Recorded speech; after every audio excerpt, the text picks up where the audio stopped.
एक बार एक शहर में, शहर के बिल्कुल बीचों बीच एक सर्कस लगाया गया। तो सर्कस को देखने के लिए ना वीकेंड पर लोगों की भीड़ उमड़ पड़ती थी।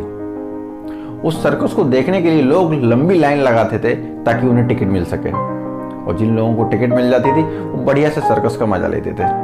धीरे धीरे करके महीने, 2 महीने, 4 महीने, लगभग पूरे शहर ने और आसपास के भी जो गांव थे उनके सारे लोगों ने उस सर्कस को देख लिया।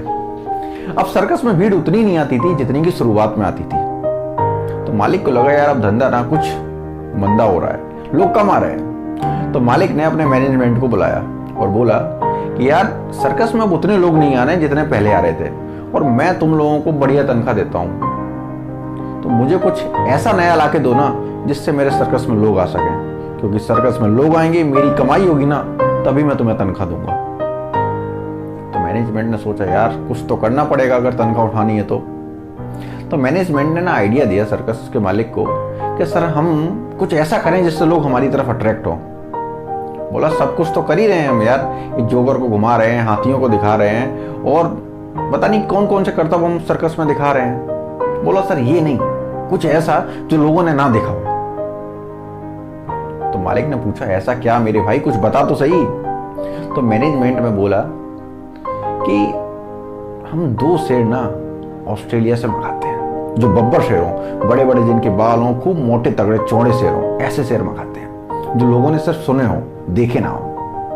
तो मालिक को लगा यार ये आइडिया तो ठीक है, अगर मोटे तगड़े शेर हमारे सर्कस में आ गए तो साला सर्कस देखने लोग आए ना आए, लेकिन शेरों को देखने जरूर आएंगे।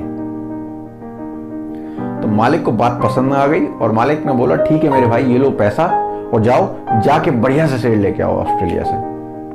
ठीक है भाई, शेर भी आ गए और पूरे शहर में ना बड़े बड़े पोस्टर लगा दिए कि हमारे सर्कस में ना 2 ऑस्ट्रेलियन शेर आए हैं जो बहुत ही गजब के हैं, देखने में बहुत ही सुंदर है, बहुत ही मोटे तगड़े कमाल के शेर हैं। तो उन शेरों को देख लेंगे ना, देखने के लिए फिर से पूरे शहर के लोग ना लाइन लगा के टिकट लेते और शेरों को देखते। सर्कस तो वो देख ही चुके थे, उसमें अब ज्यादा मजा नहीं आता, लेकिन शेरों को देखने के लिए बराबर आते थे। ऐसे ही फिर से टाइम चला, महीने, 2 महीने, 4 महीने, 1 साल, 2 साल, लगभग पूरे शहर ने उन शेरों को देख लिया और आसपास के जो गांव थे उनने भी उन शेरों को देख लिया। अब फिर से सर्कस में लोग कम आने लगे, सर्कस का फिर से धंधा मंदा हो गया। तो मालिक ने फिर से मैनेजमेंट को बुलाया, यार ये धंधा तो फिर से कम हो गया, अब फिर से कुछ नया तरीका बताओ जिससे ना ये सर्कस फिर से बढ़िया चल सके। अगर तुम्हें तनख्वाह उठानी है तो मैं तुम्हें तभी तनख्वाह दूंगा यार जब मेरा सर्कस चलेगा, जब साला सर्कस ही नहीं चला तो मैं तुम्हें तनख्वाह किस बात की दूंगा। मैनेजमेंट फिर से चक्कर में आ गई। मैनेजमेंट ने सोचा यार अब तो फिर कुछ से नया देना पड़ेगा, नहीं तो नौकरी भी चली जाएगी। तो मैनेजमेंट ने बोला सर ये शेर हम जो दिखाते हैं, अगर हम इन शेरों को कुछ करतब सिखा दें जो ये लोगों के सामने करें तो लोगों को बड़ा मजा आएगा। लोगों ने शेर तो देखे हैं लेकिन कभी शेर को आग के गोले में से कूदते हुए नहीं देखा है, और यही शेर अगर कूदने लगे तो साहब फिर से हमारे सर्कस में भीड़ उमड़ जाएगी, फिर से लोग आएंगे और फिर से हमारा धंधा बढ़िया चलने लगेगा। मालिक को बात समझ में आ गई। मालिक ने बोला यार बात तो तुम लोग ठीक कर रहे हो, लेकिन साला ट्रेनर ढूंढ के लाओ ऐसा जो इन्हें ट्रेन कर सके। तो मैनेजमेंट फिर से लग गई बढ़िया सा ट्रेनर ढूंढने में। ढूंढ के लाए एक ट्रेनर। पता ही है हमारे यहाँ इंडिया के ट्रेनर कैसे होते हैं, आप सब जानते हैं। एक हाथ में डंडा और दूसरे हाथ में गोश्त की बोटी। ट्रेनर ने शेरों को ट्रेनिंग देना स्टार्ट किया। एक शेर तो ऐसा था जो बढ़िया से सब कुछ सीख रहा था। जो ट्रेनर उसे बताता वो बिल्कुल शेर उसी के अकॉर्डिंग सीखने लगता और जल्दी सीख रहा था। जबकि दूसरा शेर था वो साला बढ़िया से बस अपने तख्त के ऊपर बैठा रहता था। क्योंकि ऑस्ट्रेलिया से मंगाए गए थे, साला इनकी आवभगत भी बड़ी अच्छी होती थी। जमीन पे नहीं बैठने दिया जाता था, कहीं गंदे ना हो जाए, मिट्टी ना लग जाए इनमें, लोगों को देखने में मजा कम आएगा। तो दोनों के लिए बढ़िया तख्त बनवाए गए थे। तो पहला वाला तो बढ़िया सीख रहा था, लेकिन दूसरा वाला ना उस तख्त पे ही बैठा रहता था, कम मिलता था उससे। अगर वो ट्रेनर डंडा डुंडा मारे तो भले चल देता था, वरना वो घूम फिर के लौट के अपने तख्त पे ही बैठ जाता था। वो देखे ना, हम में से कुछ लोग होते हैं जिन्हें साला जितना डील करो, जितना हाको उतना ही चलते हैं, और फिर जहां रुक जाओ वहीं जाके अपनी जगह बैठ जाते हैं।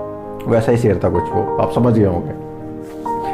उसके बाद ट्रेनर ने पहले शेर को तो ट्रेन कर दिया और मालिक को बताया देखो साहब तुम्हारा एक शेर तो मैंने बढ़िया सा ट्रेन कर दिया, लेकिन ये साला दूसरा शेर है ना ये सुनता ही नहीं है। इसको साले को लालच भी दे के देख लिया, मार के भी देख लिया, लेकिन ये चलने वाला नहीं है। ये जाके उसी तख्त पर बैठ जाता है। तो मालिक ने सोचा यार ऐसे तो काम चलेगा नहीं। अगर 2 शेर रहेंगे ना और दोनों करतब दिखाएंगे तो लोग सर्कस में ज़्यादा आएंगे, ज़्यादा अट्रैक्ट होंगे। एक शेर में उतना मज़ा नहीं आएगा। तो मालिक ने फिर से मैनेजमेंट को बुलाया और बोला साहब बढ़िया से ट्रेनर फिर दोबारा से ढूंढ के लाओ तो दूसरे शेर को भी ट्रेन कर सके। मैनेजमेंट ने इस बीच में कम से कम 4 से 5 ट्रेनर ट्राई कर दिए, लेकिन साला एक भी ट्रेनर काम नहीं कर रहा था। यहाँ तक कि ऑस्ट्रेलिया से भी ट्रेनर मंगा लिए कि भाई तू ही कुछ सिखा दे, वो भी नहीं सिखा पाया इस दूसरे शेर को। और मैनेजमेंट ने आके मालिक के हाथ जोड़ लिए, मालिक साहब अब हमारे बस से बाहर है, हमें समझ में नहीं आ रहा क्या करें। मालिक ने बोला सालों अगर नौकरी में रहना है ना तो ये शेर मुझे ट्रेन चाहिए, नहीं तो अपने घर चलते बनो। अब नौकरी में रहना था, मरता क्या ना करता, वो हाल था मैनेजमेंट का। घूमने लगी मैनेजमेंट गली गली, शहर शहर, मोहल्ले मोहल्ले कि कोई तो मिल जाए, कोई तो कुछ सिखा दे शेर को। अरे ना भी सिखाए तो साला कम से कम ये तो बता दे कि आखिर से बीमारी क्या है। और घूमते घूमते मैनेजमेंट पहुंची एक गांव में और वहां चल रहा था एक मदारी का खेल। तो मदारी का खेल खत्म हुआ तो मदारी देखता है कि कुछ सूट बूट वाले लोग भी ना उसका खेल देख रहे हैं। तो मदारी से रहा नहीं गया, मदारी ने पूछा साहब आप मेरा खेल कैसे देख रहे हो, आप तो बड़े आदमी लगते हो। तो मैनेजमेंट ने सारी बात बताई और बोला कि यार वो एक शेर है, साला कुछ सीखता ही नहीं है, उठता ही नहीं है अपनी ताकत से, उसी के चक्कर में हम सब एक ट्रेनर ढूंढ रहे हैं। तो मदारी ने बोला साहब आपके शेर को तो मैं उठा दूंगा और आपके शेर को मैं सिखवाने में मदद कर दूंगा, बस एक लूंगा 50,000 आपसे, इससे 1 रुपया कम नहीं। तो मैनेजमेंट ने बोला चल ठीक है यार, मालिक देगा तो दे, नहीं देगा तो साला हम तुझे 50,000 दे देंगे कॉन्ट्री करके, तू बस उस शेर को एक बार कुछ सिखवा दे। मदारी को लेके ये टीम अपने साथ पहुंची सर्कस। तो मदारी ने देखा एक बड़ा सा 4 दीवारी का पिंजरा बना हुआ है, बड़ा सा, उसमें वो शेर आराम से बैठा हुआ अपने तख्त पे और ट्रेनर वहीं दूर डंडा लेके सर पे हाथ रख के बैठा हुआ है। तो मदारी ने बोला ओ ट्रेनर साहब सबसे पहले तो ना इस शेर को एक पिंजरे में बंद करो, तभी मैं कुछ कर पाऊंगा। तो मदारी ने उस शेर को लिया और पिंजरे में अंदर बंद कर दिया। तो मदारी फिर बड़े पिंजरे के अंदर गया और देखता है जिस तख्त पे वो बैठा हुआ था ना, उसको बड़े ध्यान से देखा कि साला इसमें ऐसा क्या है।